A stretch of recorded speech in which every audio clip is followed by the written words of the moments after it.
in the dying embers of human existence, as the asteroid, a behemoth the size of Texas, hurtles relentlessly toward Earth, the world braces for an apocalyptic end. Deep beneath the bunker, a refuge plunges into the bowels of the Earth. Here the chosen gather, their purpose clear, to preserve the very soul of our civilization. The 35 and 70 millimeter prints that encapsulate the magic, the emotion, and the dreams of generations past. These masterpieces, each frame a testament to the human spirit, are carefully cataloged and cradled in the cavernous confines of the bunker.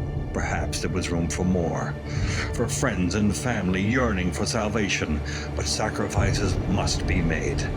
The movie nerds stand united, the keepers of a flame, promising a future where the art of storytelling endures, transcending the boundaries of time and space. God help us all.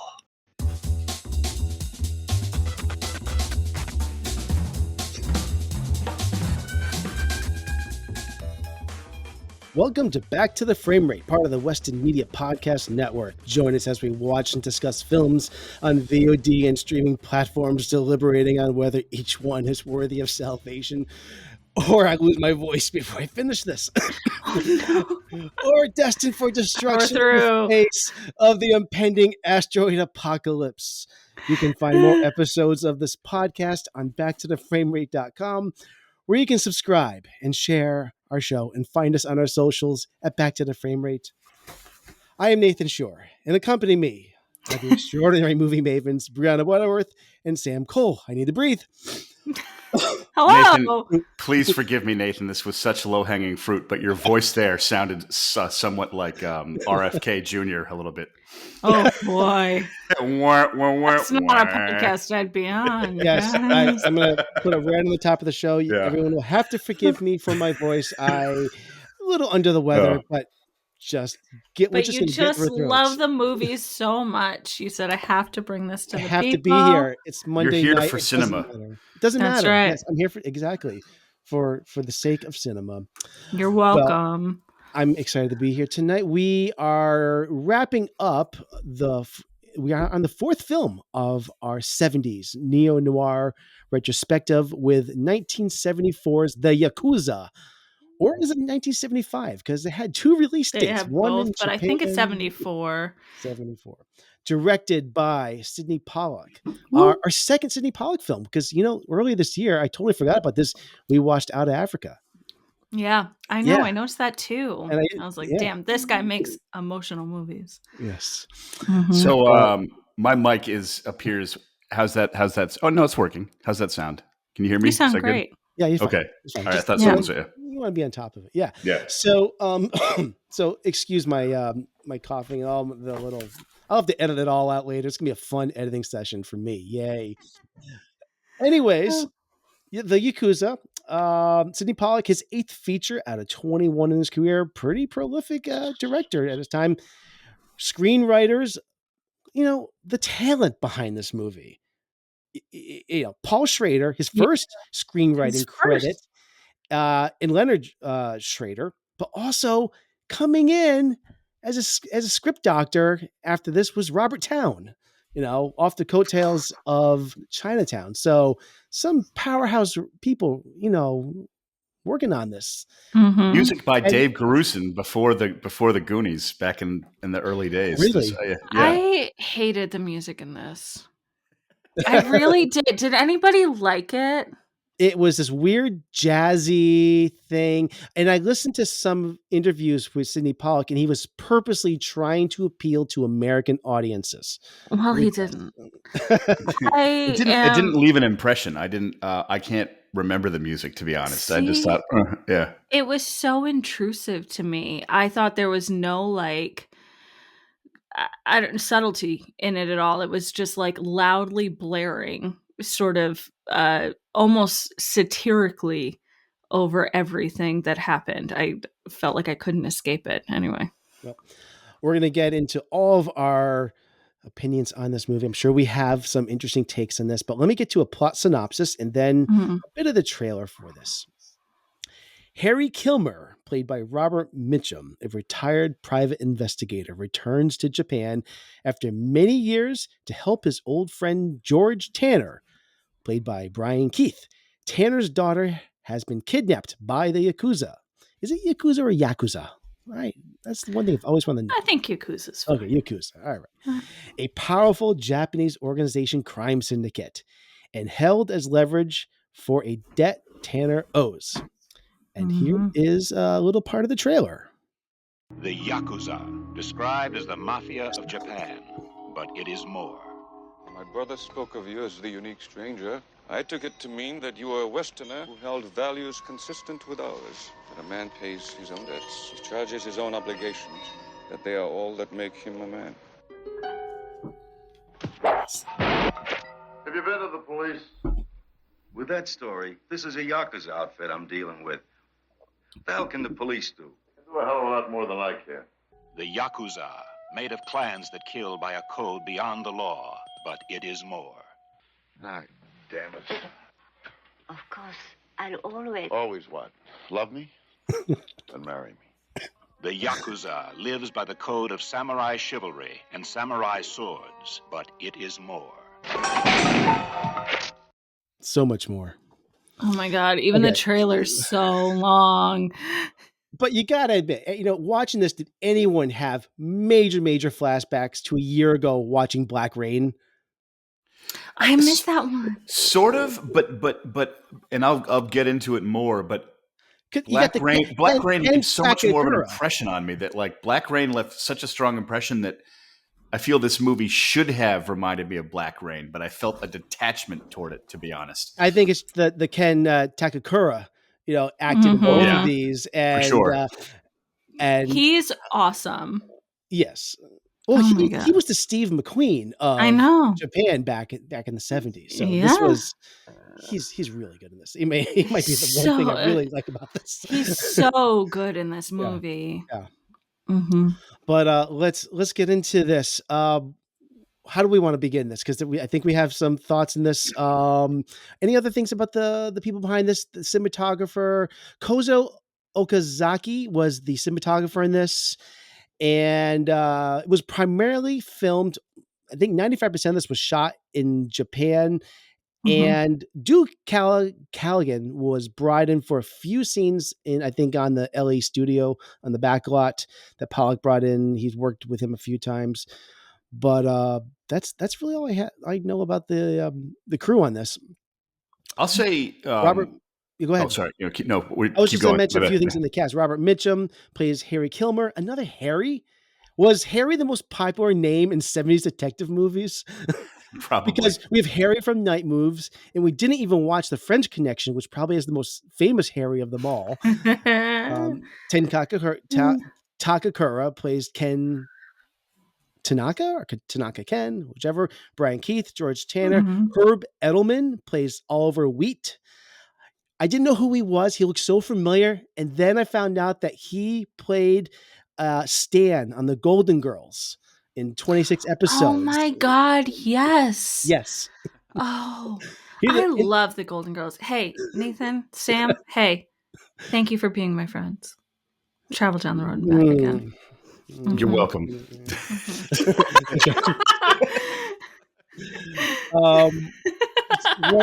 Running down a few of the other cast here, Richard Jordan, who was a hot actor at the time in the early 70s, plays Dusty, who I really like, actually. And every time he pops up in something.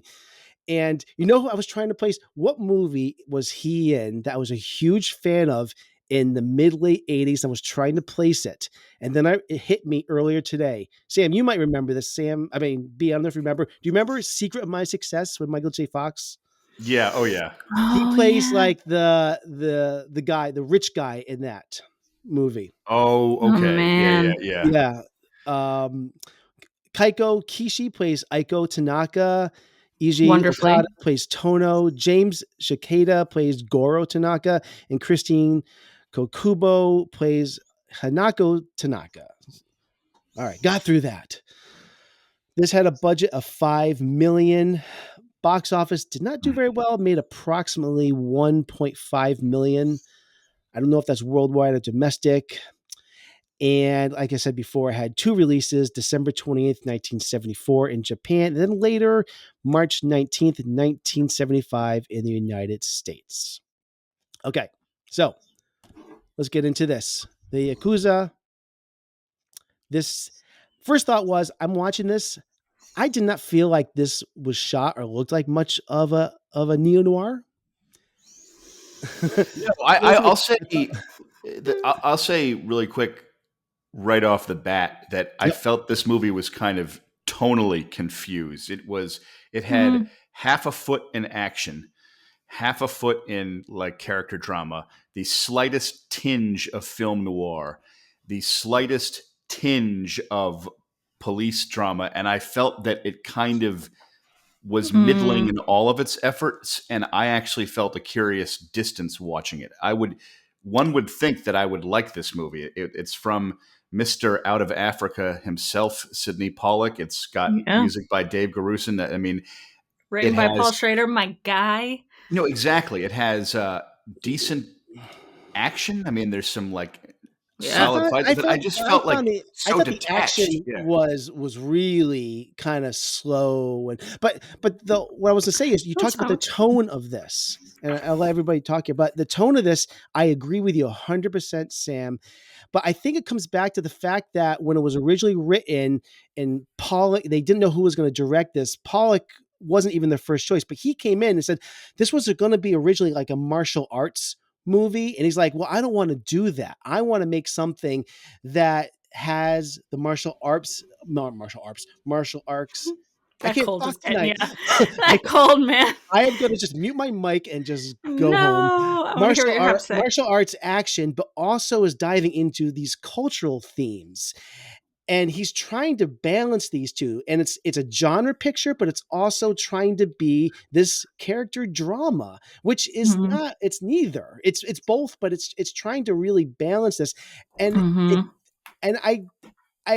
it sort of works, but I'm not shocked that it didn't resonate with American audiences, because at the time they weren't used to that. It was either going to be the schlocky genre movie, or it was going to be, what I think Sidney Pollack's bread and butter was more known for, which was like a thriller, cop drama, or legal thriller, which he really found his way with a little bit later in his career. And he was actually doing that with some movies. He was doing Westerns and things like that at the time, like Jeremiah and Johnson. So this is an interesting thing that he tried to do. And I watched several interviews, and he was really, really trying to find this hybrid version of this martial arts action movie and cultural like inspection of East and West, connect, meetings. I think in trying to find the hybrid, he dilutes both of them, meaning he's trying to serve two different needs and makes them both, it's kind of, this is a terrible example, but it's like if Jaws was a full-on genre horror picture, which it kind of is, but it'd be if you're trying to focus on character drama. And now, you know what, that doesn't work. But because Jaws is definitely not a full-on horror. It's not. No, Jaws is excellent. That's a terrible example. But I was trying to think of something else where you take a very strong movie and try to make it something else. But to me, I felt a lack of Sidney Pollack's. He has a sort of personal style that I felt was really, really present in a film like Out of Africa, where he's got his kind of voice, or he's studying people, or has something to say. This film feels formal, where I almost feel as if I can see him sweating bullets to try to make it engaging. But I didn't even really care about the characters or the motivation or the crime. It wasn't bad, but of all the films we've watched recently, I've never felt so completely detached. I was just watching it and I was not in it. I would give it a second viewing, but like it did not connect with me. Sam, to your point, there's one line in this movie that the delivery I just love, and I think it's such a bullet. It's towards the end of the film where Robert Mitchum is talking about Aiko and what he's saying. He goes, "It's Aiko, yes, but it's also Tokyo." It's Tokyo too. And that sense of ennui and that like that, you know, sort of dispossessed sense of place is what I was looking for through the whole movie. Like that line is so encapsulating of like what this movie could have been. I think it's a good movie. I enjoyed watching it, but it could have been a great movie. And if it wasn't trying to navigate this like person so out of place. That makes sense. I totally agree. I almost feel like it unintentionally shies away from what could have been its strengths. Where, I mean, I don't know about full on martial arts, style action movie, but that may have been stronger because it would have been a strong version of something as opposed to a little bit of this and a little bit of that. There's a weird feeling of playing it safe in this movie, which is a strange thing to say. It kind of would have been a cool, like, I forgive me, I don't know what the Japanese equivalent of this is. I'm sure there is one, but it would have been like almost like a good Japanese version of a spaghetti western. Like this to me could have been a really good version of The Great Silence, right? Where someone's just in the wrong place. It could have been awesome, but I don't know. I don't want to argue about what this movie could have been. What this movie was poorly cast, I think. So it's just like Robert Mitchum. I mean, this is his later stage career, and he actually around this time was also coming back and doing some Philip Marlowe movies as well. He did the Big Sleep and So Long, was it So Long My Lovely? So what is blanking on it as well.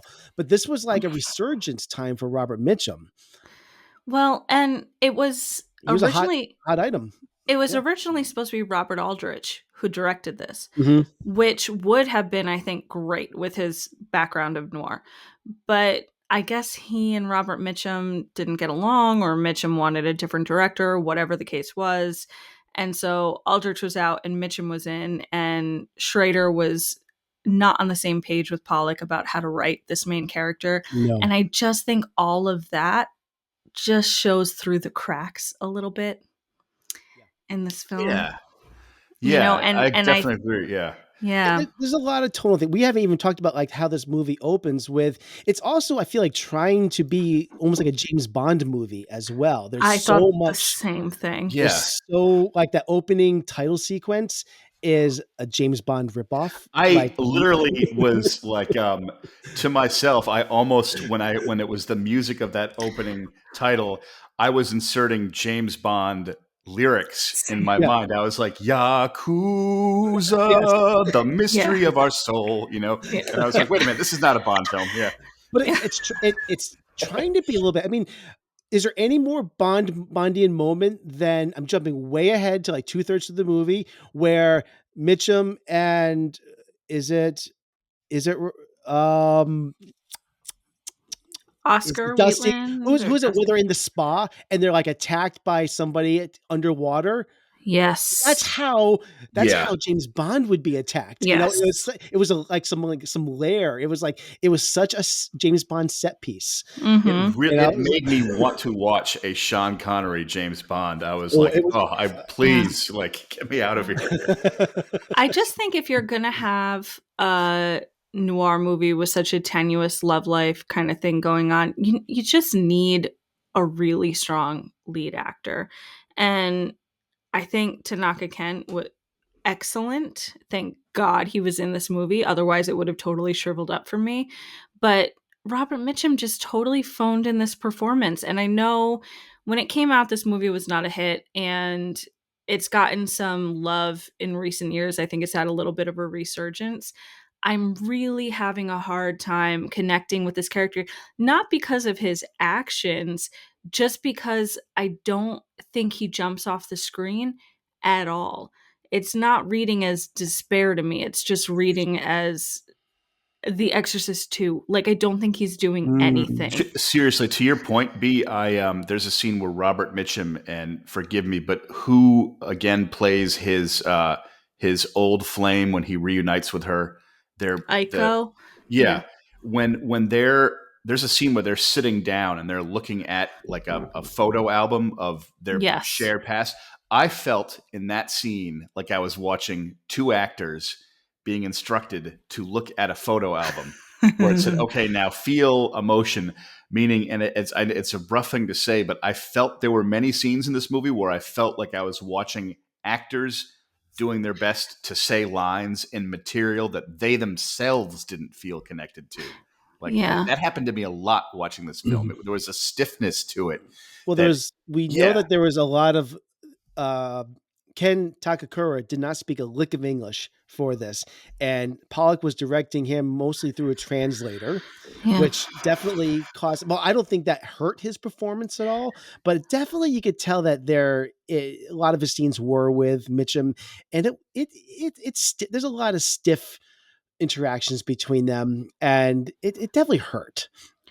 It does, although I do think once you find out the reveal of this movie and the history of Aiko and Tanaka Ken, then that kind of plays into the stiffness, and you're like, okay, now things are just sort of adding up in this weird twisty way. Yeah, that helps. Yeah, I do like that reveal a lot. I really like the reveal. I thought that was one of the strongest points in the movie, and I think the supporting cast in this movie does a pretty good job. I really liked Herb Edelman as Wheat. I liked the Aiko character. Is her name Kaiko? Yes, Kaiko Kishi. Kaiko, yeah. Yeah. Oh, Kaiko Kishi, yeah. Yeah. So I think that they sort of help bring it to life. I'm so glad they shot on location. I mean, I did think this movie was very pretty to look at. It might not have been the most striking noir, but it was kind of a Japanese daytimey noir. Yep. There's moments where the movie really breathes. In these supporting character moments, Dusty, like you said, in the apartment, I think those are really fun moments. The way that we haven't talked much about we talked a little bit about the cinematography. Everything that takes place in that apartment, it's so brightly lit. I feel like I'm on this most obvious sound stage. The surface of the sun. Yeah. It feels like I'm in a 1960s movie. It feels like this is where I was talking about this tonal. We talked about the tonal aspect of this, but this is where it's almost like an old Hollywood style of filmmaking in this new Hollywood era, which is so weird watching this. Yes. And that's what's so weird. It feels like we should be in these dark, shadowy world, and so much of this is feeling so flat. And that set is so flat, and it looks like I'm on the set of like the Brady Bunch. Yes. And it's like 1968 or something. The performances help, I think, but yeah. And by the way, that set, there's something weird. That's Oliver Wheat's apartment. And there's the weirdest thing in that apartment. I don't understand it. I like the character Oliver Wheat, good-natured guy. He has this armory that never is paid off.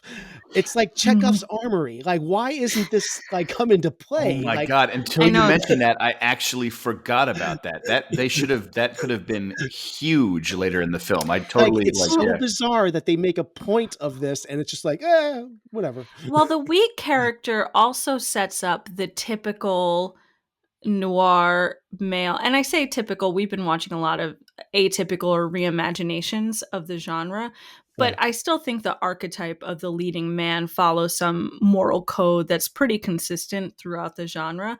And Wheat sets that up when he talks about the armory. He talks about a man and the connection to his sword and the code of honor. This movie has a lot to say about honor and dignity and code to your fellow man and, sort of honor among thieves. And it really doesn't play off until the end, but it has ample possibilities to do that in all these action set pieces. And it very rarely shows Mitchum stepping into these characteristics rather than just responding to violence. That's why it's so frustrating, because it's not a great movie and it's not a terrible movie. It exists in that frustrating middle spectrum where it's so close to being better than it is, but it's not quite there. And that area is always fascinating, because like, it's one thing if a movie is just god awful, then you can just joyously take it apart. This movie is not bad. It's just not, for me, it's not quite. It could have gone into the lore more and set up the atmosphere, fish out of water more. It was pretty to look at, but I wanted to feel more emotional connection to it, kind of. Totally. And I that believe Nathan, the stagey, like you're saying, that apartment, it's like, welcome to the Ed Sullivan Show, the movie, you know? I believe you said before we started, Sam, it's a movie. Yes. It's a movie. It was it's a movie. It's a movie. It's a movie where I'm aware of the people in it are aware they're in a movie. And when we get to like episode 400, we will forget all about this one. I'm telling you. Yeah. I've had trouble remembering some scenes now, to be honest. And and I think another thing that sticks out in my mind about how Pollack directed this, which I wonder what was going through his head at some points, was there's this really gigantic exposition dump told by Oliver Wheat while Harry is walking the streets of Japan, and it's all about him and Aiko's backstory. Now they didn't use like flashbacks during this, which was a choice, I guess, but it's so long-winded that they actually cut portions out of this, of him talking about how their whole this whole backstory, by just fading out the audio, because I think they just went on so long. I noticed that immediately. I thought that was really strange, and they did that because at first it seemed like stylus soap. It's like you're fading in and out, so it goes on. Not only for is it long-winded, but I'm not even able minutes. to pay attention because it's like. Do you think one day we'll get the Blade Runner cut? You know? Oh man! Oh, that'd be amazing. The 4-hour cut. The director's cut. I do like when he gets to meet Aiko and how they meet. I think. I'm sorry. No, this is what I want to talk about. I was going to say, can we talk about Aiko and Kilmer, because their introduction is fascinating to me, but then just also the course of seeing that, because you don't see them together very often, but you do see each of them in the film. Sometimes when there's a love interest, you really don't see her outside of the male lead, but you do get to see her interact with other people, which is nice. Their meeting where he just openly hits on the daughter. What's going on? What's going on? Hey, oh my God, I haven't seen you in 40 years and I'm here with ulterior motives. Daughter got hot. Daughter got hot. Yeah. That was, that was pretty random. I did notice that. I was like, okay. Yeah, okay. I really like the scene. There's this really strong undercurrent of sadness and trauma. It's not much spoke. They're really dancing around the topic here. And what I really liked is that it's teasing that there is more to their story. There's more going on here than what meets the eye. And we're not going to reveal what it all is now. And we find out a lot more later, but I think it's handled really well. But it's interesting how when he does kind of go in for the kiss, he's rejected, which makes sense because he's been gone for 20 years and he's just passing through. What the hell did he expect? Show some agency. You know? Yeah. But he quickly pivots to asking her, where's your brother? So it's Yeah, save some face. Yeah. No, I do think it was good. And just the little touches, like this is the most subtle the movie is ever, where he's like, "No, I don't really drink anymore," and you see them navigating who the other person is in the future. It's sweet and it's interesting. I think the love story is one of the stronger parts of the film, especially. Do you guys remember the line?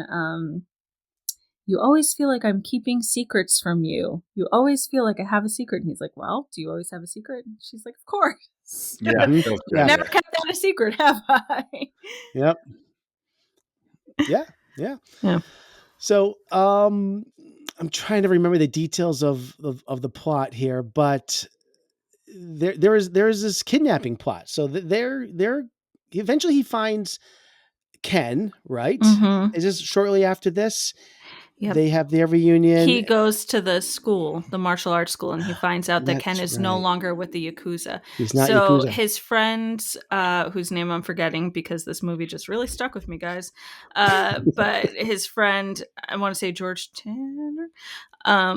George. George Tanner is that's right. Someone was kidnapped. His friend called Robert Mitchum's character, Kilmer, And Kilmer, being the good noir male lead, was like, of course I can help. I know Tokyo. I know Japan. I've been there.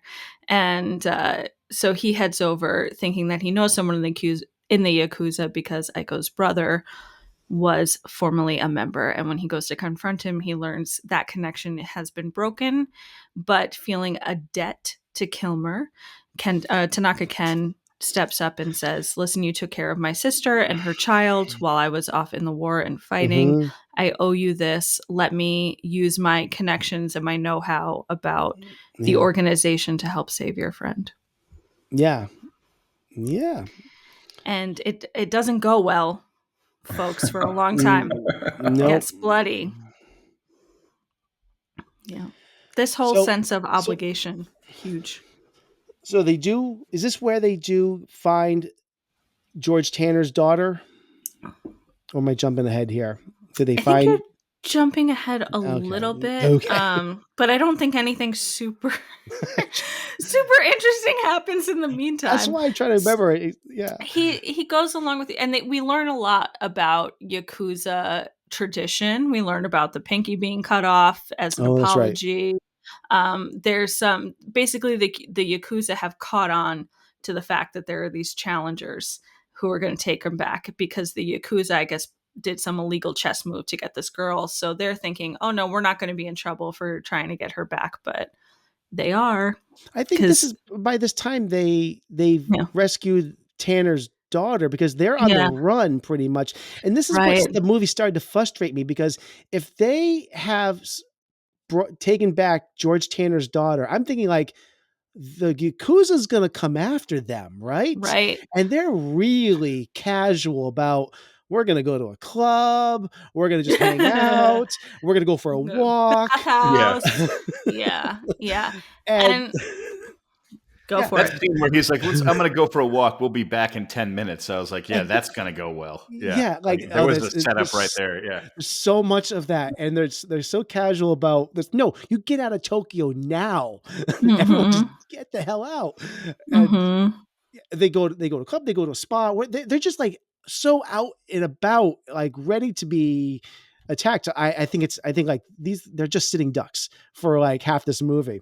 But this is interesting because eventually he learns about Tanaka Ken's brother, right? I think Goro, and goes. Their flight leaves in 45 minutes. Number one, he says, "I'm going to head out to this visit." Go to Kyoto, which is 280 miles. I checked this from Tokyo. Zero chance, but I'll be back in time to catch the flight. He says, zero chance he's making this. There's no mode of transportation that gets him out to Kyoto and back. I don't know what. So I thought it's all just so silly. So anyway, it is cavalier. It's like part serious, part like travel log movie. Like, let's take a walk, we'll stroll around. It's like, guys, you don't have time. But the conversation with his brother, I'm blanking again on Goro. his name, Goro. They're walking and talking and walking and talking. It's a long scene. It's a lot of information is dumped during this, but yeah, it goes on. So I think in this we learn that that Goro. Is this where we learn that Tanner's double crossing? Is it? Well, it's close enough. Okay, sure, yeah. Yeah. Because there's maybe not during this walk, but shortly after the bathhouse, they get in touch and there's an attempt on the life, and we find out that.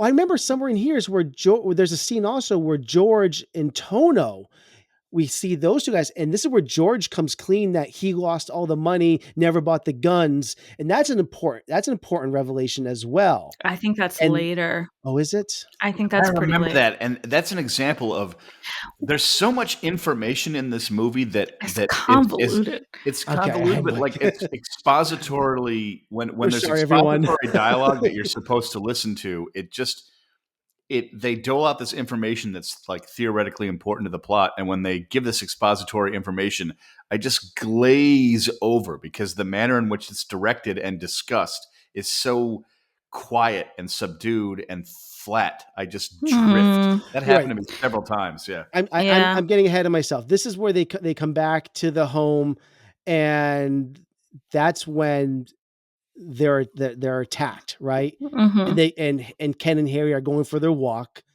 Like, why do they do that? Excuse me. They're attacked. Oliver Wheat during the attack is screaming, "Stop it! Stop it! Stop it!" Which is it's just hysterical. Like, stop what? Like, stop the violence? Like, I don't know what it is. It's like, I don't know. So in the skirmish, Dusty is impaled, is dusted. Yep.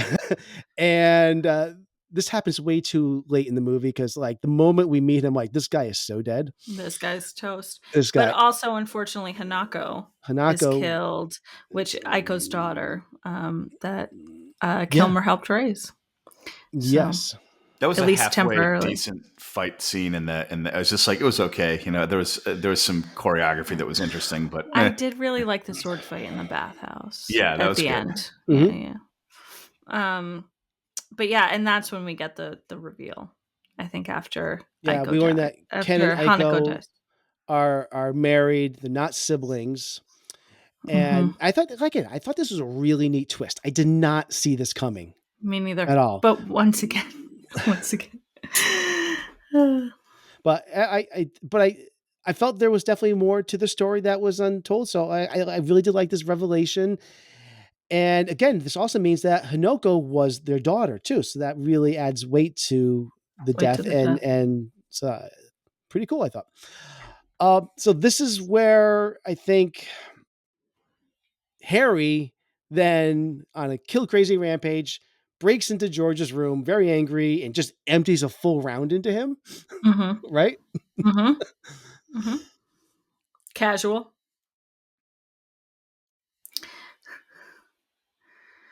Okay. Sorry. And then after there's so many random battle sequences. We don't have to go plot beat by beat in this plot. You know, I think we get the big reveal, and then it's kind of a cat and mouse game as members of the Yakuza are coming after them, and they're it's a little video gamey until they get to the final boss.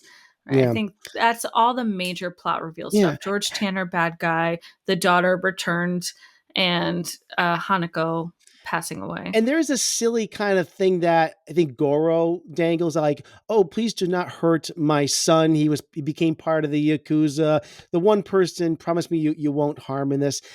I feel like this is just a very a trope that I've seen in so many movies before. And like, well, of course he's going to die as he does. But maybe we should talk about the final scene here and what happens shortly after that. Yeah. Sam, do you want to? So at some point, someone cuts off his thumb when they're sitting around talking or something like that. That. So in the bathhouse, we get the big battle, right? And Goro's son is killed in self-defense. Yep. And obviously, this is a family tragedy. I mean, how many tragedies could this family really hold on to? Then they finally get to. I'm reciting this. I agree. No, it was overwhelmingly emotional. It was incredible. And then I will say the final scene around the table I thought was the emotional gut punch of the movie. I wish I had felt it leading up to it.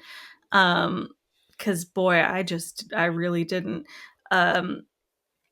But when they're all sitting around the table and Goro's like, this family suffered too much, because Tanaka Ken is going to commit suicide for having killed his brother's son. And again... All right, to be continuing. Sure. Sorry, B, I mean to cut you off. No, that's okay. Ken Tanaka, who is the emotional weight of this movie, again, he is my light in the dark with this film, is going to commit suicide for killing his brother's eldest son. And his brother, in just a fit of emotional grief and rage, begs him not to. And as an apology, this former Yakuza member who hadn't picked up a blade since the last time he saw Robert Mitchum and didn't again until he saw Robert Mitchum, cuts off his pinky in the traditional Yakuza apology, which is just a really, for me, I was like, this is what I wanted from the whole movie. I just thought this was so powerful, especially his performance. You can really see that sense of obligation that's weighing on him. I'm not feeling the whole like atmosphere, this person out of or in a place that's changing that we often feel, but I understood his like sense of duty and that feeling of regression, like, well, I'm back in this life now, so this is how I move forward and where I put this grief. And then of course the end when it's Kilmer and Ken at the table together, and Kilmer apologizes for ruining his life, for being with his wife, for forcing this sense of obligation onto him.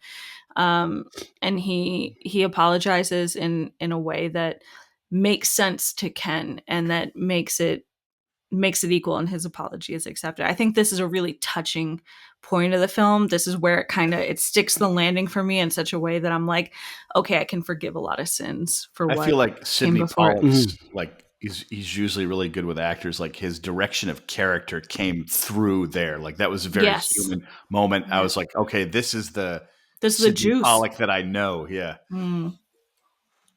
Yeah. Nathan, what did you think of the end? No, I agree with your assessment. I think this speaks directly to the essence of the ideological kind of divide between Eastern and Western cultures. I did a lot of reading about how this movie did not land with American audiences. They hated the ending of this movie. Oh, really? Interesting. Because it was disgusting to them. It was gross to them. Robert Mitchum, the hero, cutting off his pinky. They didn't get the sacrifice. They didn't get what he was doing. And I think it's because of how Westerners, and a lot of Westerners come from like a Christian background where they're used to atoning for sins by confession, saying you're sorry. And then you're atoned, you've been absolved of things. In Eastern cultures, saying you're sorry is not good enough. You really, it requires a tangible self-sacrifice involving real pain, punishment, to demonstrate genuine remorse. And I agree, this movie does stick that landing. I actually thought like the movie had like 2 or 3 endings and like, what is going on here? But like, it really did bring home the emotional impact and it resonated with me. It was the ending it needed to have. That final act of atonement, of honor and remorse from the Kilmer character. It really is the right ending for this. So I really do like it. It does stick. So I love it. I really do like it a lot. I think the final third, or most of the final third of this movie, is something I can get behind. It feels like it kind of hits its stride a little bit. The action's a little more amped up. It's a little better. And you get the twist at the end. So all of the emotional stiffness and the stilting just contextualizes it in a way that I think makes it easier to wrap my mind around. Yeah. Okay. That's really all I have to say about the Yakuza. Yeah, I think I'm good. I had some other comments, but I think we're good. So you guys want to take a little break? Let's play the opening theme song again. Just kidding. We'll take a break and then we'll come back with our ratings review and our vault decision. You've been way out of your depth for the last 24 hours. You want to know what kind of a charade? I'll tell you exactly what kind. That whole play-acted, take-me, phony sacrifice that you've been jerking yourself off with had absolutely nothing to do with her real death. Nothing happened to her after you left that party that hadn't happened to her before. When they took her home, she was just fine. And the rest of it is right there in the paper. She was a junkie. She OD'd. There was nothing suspicious. Her door was locked from the inside. The police are happy. End of the story. Come on. It was always going to be just a matter of time with her. Thank you to everyone who has tuned into our podcast. If you're enjoying it, please hit the subscribe button and get new episodes in your feed every week. We don't have a budget for paid advertising, so we rely on you, our listeners, to help us spread the word. The best way to support us is by sharing our podcast with friends or posting it on social media. You can find us at backtotheframerate.com or follow us at backtotheframerate on Facebook, Instagram, Threads, TikTok, YouTube, and Twitter. Lastly, we'd be incredibly grateful if you left us a 5-star review on Apple Podcasts or Spotify. We thank you for your support. Okay, it is time for our rating, our final thoughts, and our vault decision. So, B, you're going to go first. With your final thoughts. But wait, Nathan, you have to say whether we keep it or if it'll be purged, and say purged really loudly so it makes you cough. We're going to decide if we're going to have our final thoughts, our rating, and our vault decision, where we decide if it's going to be saved or purged into the fiery apocalypse. Okay. Oh wow, that's quite the reaction, Sam. I'm happy you're into it. I was channeling my Jonah Hill there from whatever movie that's from. Yeah. Oh my God. Oh boy. Yeah. I feel like, I don't feel like, I know I came across harsher on this movie than the experience I had watching it, which was fine. It probably would have been a 2.5 for me if the ending wasn't so great. So I'm inclined to give it a 3. It doesn't go in the vault. I could be talked into a 2.5 or a 3. Okay. That's it. That's fine. All right. I'll go next. So I think there were a lot of great things actually working in this movie's favor. I think at the core, there's a really cool story being told here. I think the culture clash of West meets East is always a fun dynamic on screen. And as you know, we saw this in our 80s neo-noir last year with Black Rain, I mentioned earlier. A film that feels like it was the love child of this film and maybe Blade Runner.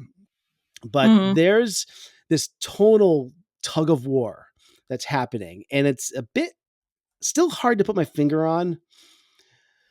But it might be that this film's trying to be both, like I said, a serious cross-cultural action thriller with a romantic subplot, but also a campy, schlocky melodrama with what you'd expect to have all gratuitous violence. But it doesn't even go far enough with the violence to endear an audience that would love films like Dirty Harry or Death Wish. So honestly, I think it comes down to Sidney Pollack, who I've always thought was a fine director, but working in a genre that might not be what he's best suited at. I could see Sam Peckinpah or a young John Carpenter, taking a swing at this and creating something both a lot more visually engaging or paced better. But, despite that, I think this film is anchored by a wonderful supporting performance by Ten Takakura. The themes of loyalty, honor, and the cross-cultural tensions, I think, make this an interesting watch, but I just wish it coalesced into a better film. So my rating is 3, and no, I'm not putting it in the vault. I hear that 100%. I feel like there's a really strong story buried within the kind of conflicting styles that it could have been explored more. Some of that shone through, but for the most part, I felt the movie was at war with itself and not quite sure what it wanted to be. I would watch it again. I enjoyed it okay, but I would give it 2.5 stars and definitely not in the vault. That's my verdict over here. Okay. All right. Goodbye. Adios. Okay. Yakuza, we barely knew each other before you left my heart forever. Sorry, I'm just thinking of James Bond songs. Well, if you agree or disagree with our assessment of the Yakuza, we would love to hear from you because there is a lot of love for this movie. So let us know. What do we not see? that everyone else likes. Because I think we missed something. Yeah. Okay. So that's our show for this week. We're kind of a truncated show because short week. That's all we got to say. So yeah. Short week, rough movie. Yeah. But next week, tune in for that. We are going to have our Noirvember Awards show, which is going to be a lot of fun. We're going to wrap up the month of November where we're going to hand out awards for the 4 movies that we watched: Night Moves, Clute, The Long Goodbye, and the Yakuza. So if you are not familiar with those 4 movies, catch up on those 4 movies before next week and tune in to next week's show so that you can be part of this awards. So go watch Clute. Yeah. So I think that is it. Any last words? Are we good? No words. All right. So that's a show for this week. Back to the Frame Rate is part of the Weston Media Podcast Network. Special thanks to Brian Ellsworth for our show opening. On behalf of all of us, we bid you farewell from the Fallout Shelter. If you're enjoying the show, please subscribe and leave us a rating and review on Apple Podcasts, Spotify, or your favorite podcast platform. Find more episodes of Back to the Frame Rate. Find more episodes at backtotheframerate.com and follow us on social media with our handle Back to the Frame Rate. Your support brightens our bunker. Until next time, stay with us, keep hope alive, and share our show with your friends. This is the end of our transmission. Back to the Frame Rate, signing off.